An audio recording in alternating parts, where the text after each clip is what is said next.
அம்மா என்ன பண்றீங்க? இதுவா பாட்டில் சீல் பண்ணிட்டு இருக்கேன். பாட்டில் சீல் பண்றீங்களா? ஆமா. ஹீட் சீலிங்கா? ஆமா. போன வாட்டி உள்முடிக்கு நம்ம சும்மா கவர் தான் போட்டிருந்தோம். ஓகே. இதுவே எல்லாமே மொத்த தான் வாங்கணுமா, தனியெல்லாம் எதுவும் வாங்க முடியாதான். இப்போதான் பாட்டில்லாம் வேற மாற்றிருக்கோம், நம்மளுக்காக வேண்டி ஒன்று ரெடி பண்ணியிருக்கோம். இப்போ இதுக்கு வந்து இது மிஷின் வாங்கணும்னா இதுவே 7000 மேலே வருதான். ஓகே. சீலிங் மிஷின், அதனால வேண்டி இது ஒன்றா ரெடி பண்ணிட்டு இருக்கேன். ஹாய்மா, எல்லாரும் நல்லா இருக்கீங்களா? ஒரு சூப்பரான ஒரு சந்தோஷமான ஒரு விஷயம்.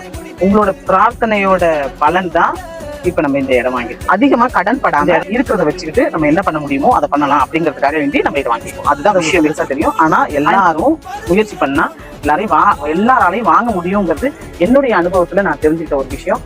போன வருஷம் நேரம் நம்மளுக்கு எதுவுமே இல்லைன்றது உங்களுக்கு சொல்றோம். இவ்வளவு பெரிய ஒரு பொருள் வாங்கியிருக்கோம், இவ்வளவு தொகைக்கு வாங்கியிருக்கோம். இவ்வளவு தொகை அப்படின்னு எனக்கு சொல்லணும்னு தான் தோணுது. இது தொகை பெருசுதான், சரிங்களா?